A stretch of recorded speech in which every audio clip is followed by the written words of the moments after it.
Kita mulai aja.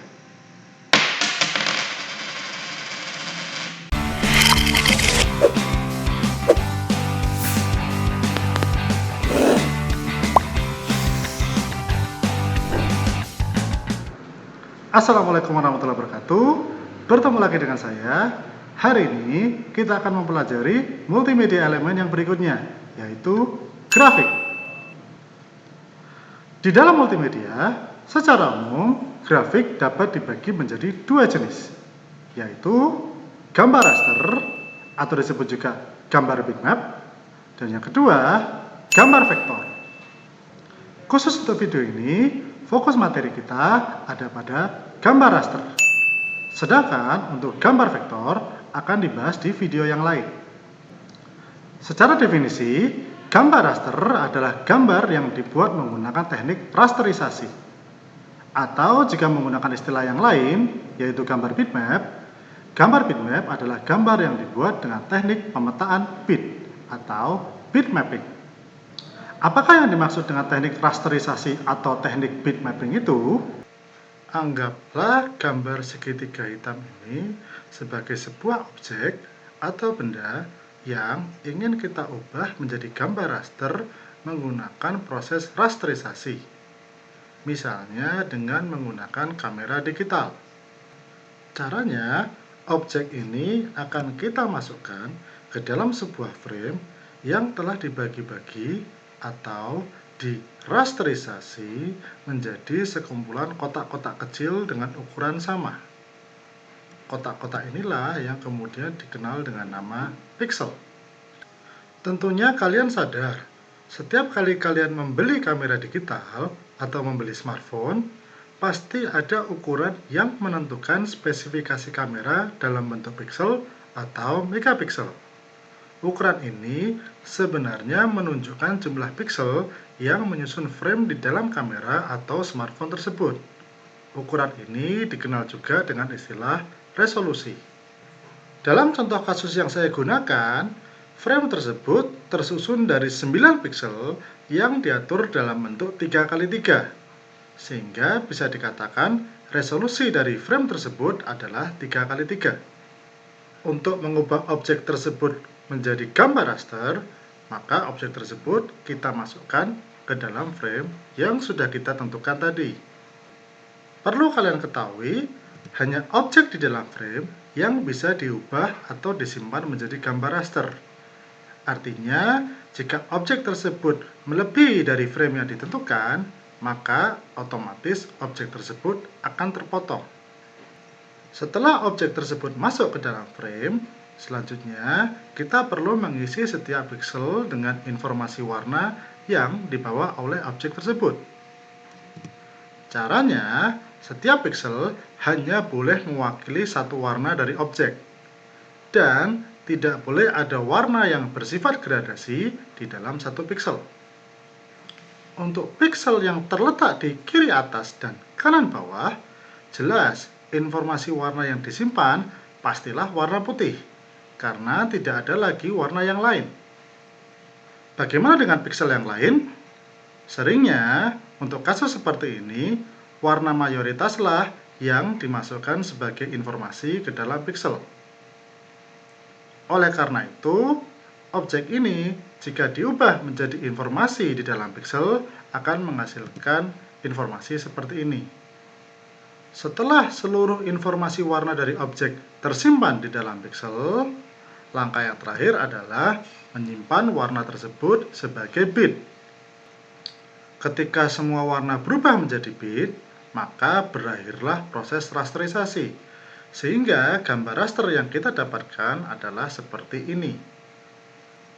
Tentunya kalian akan bertanya-tanya, mengapa objek yang awalnya berubah segitiga hitam bisa berubah jauh ketika menjadi gambar raster?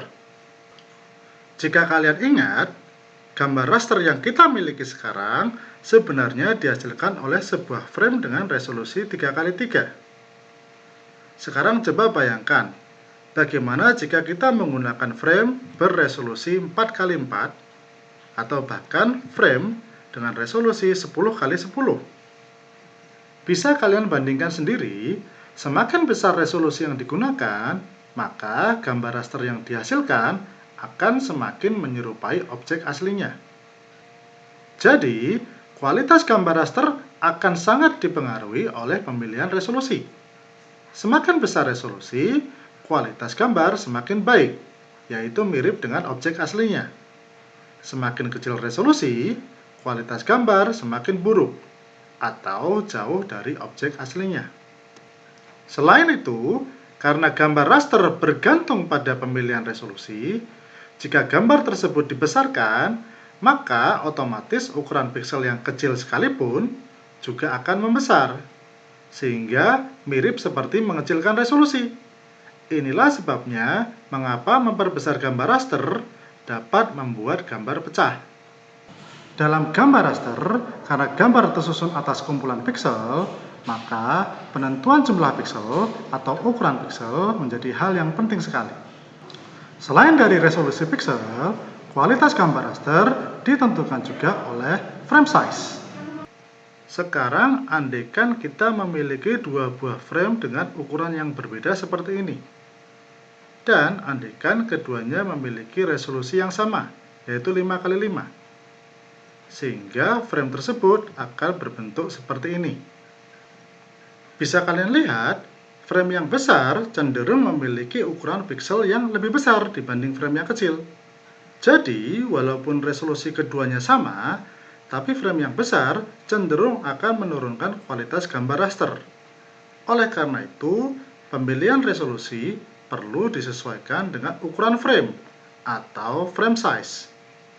Yang terakhir, selain dari resolusi piksel dan frame size, kualitas gambar raster ditentukan juga oleh color depth atau kedalaman warna. Untuk membahas color depth atau kedalaman warna, kita mulai dengan pertanyaan sederhana. Bagaimana informasi warna di dalam piksel seperti hitam, putih, atau dalam kasus lain, merah, kuning, biru, bisa diubah menjadi bit yang berupa 0 dan 1. Bagian teknis mengubah warna menjadi bit ini memang belum saya jelaskan di awal video tadi. Untuk mengubah warna menjadi bit, konsep sederhananya, kita perlu melakukan pemetaan atau mapping antara sebuah warna dengan sebuah bit. Dalam proses pemetaan ini, penentuan color depth menjadi hal yang penting. Mengapa? Jadi, color depth sebenarnya mengatur seberapa panjang sih bit yang akan digunakan untuk menyimpan informasi. Dengan kata lain, jika kita menggunakan color depth 1, maka otomatis kita akan menggunakan 1 bit untuk menyimpan informasi. 1 bit ini kita misalkan adalah X yang memiliki panjang bit 1. Nah, bit itu sendiri kalau tidak 0, pastilah 1. Sehingga X bisa berupa angka 0 atau angka 1. Artinya, X bisa mewakili dua warna untuk disimpan.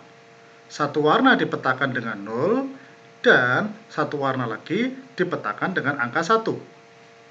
Sekarang, jika kita misalkan warna hitam dipetakan menjadi bit 0, dan warna putih dipetakan menjadi bit 1, maka otomatis gambar raster di sebelah kiri akan disimpan menjadi bit di sebelah kanan. Inilah sebabnya mengapa nama bit mapping muncul di awal. Dari sini mungkin kalian akan bertanya, jika color depth 1 hanya bisa menyimpan dua warna, bagaimana kemudian kalau sebuah objek memiliki lebih dari dua warna? Dalam kasus ini, warna ketiga, keempat, dan seterusnya dari objek tersebut akan hilang berganti warna yang ada. Sebagai contoh, dapat dilihat perbedaan antara gambar yang di atas yang menyerupai objek asli dengan gambar di bawah yang menggunakan color depth 1. Artinya, jika kita tidak ingin kehilangan warna asli, maka color depth yang digunakan perlu ditambah. Misalnya, sekarang kalau kita menggunakan color depth 2, maka otomatis panjang bit yang bisa digunakan untuk menyimpan informasi menjadi 2. atau dimisalkan dengan XX.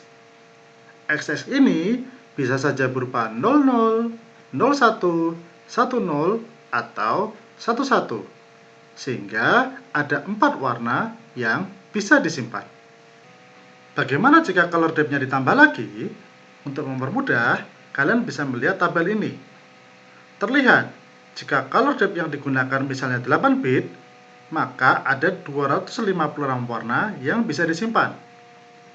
Jika kita menggunakan 24 bit, maka ada 16 juta warna yang bisa disimpan. Color depth 24 bit inilah yang sering kita kenal dengan sistem warna RGB, di mana 8 bit pertama mewakili R, 8 bit kedua mewakili G, dan 8 bit ketiga mewakili B. Berikut perbandingan color depth 24 bit, 8 bit, dan 4 bit. Terlihat jelas ada perbedaan dari sisi ketajaman dan gradasi warna. Walaupun ketiga gambar ini sebenarnya menggunakan resolusi dan frame size yang sama. Artinya, kualitas gambar raster juga ditentukan oleh pemilihan color depth yang tepat. Jadi, saya ulangi sekali lagi, kualitas gambar raster ditentukan oleh 3 faktor: resolusi pixel, frame size, dan color depth. Terkait untuk tips mengenai gambar raster yang bisa saya berikan, gambar raster merupakan gambar yang perlu dibuat dengan komunikasi yang baik antar anggotanya. Sebab, ketika artis sudah memutuskan untuk menggunakan suatu resolusi, maka gambar hasil jadinya tidak sebaiknya di-stretch atau dibesarkan, karena hal ini memungkinkan gambar tersebut menjadi blurry atau pecah. Di sisi lain, artis juga tidak bisa sembarangan menggunakan kualitas yang terlalu tinggi atau resolusi yang terlalu tinggi, sebab hal ini akan memakan banyak memori.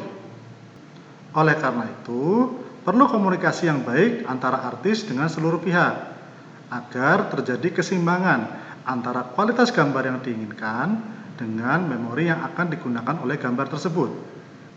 Itu saja dari saya. Sekian. Terima kasih telah menonton video ini dan kita akan ketemu di video yang berikutnya. Assalamualaikum warahmatullahi wabarakatuh. Uangnya tadi mana ya?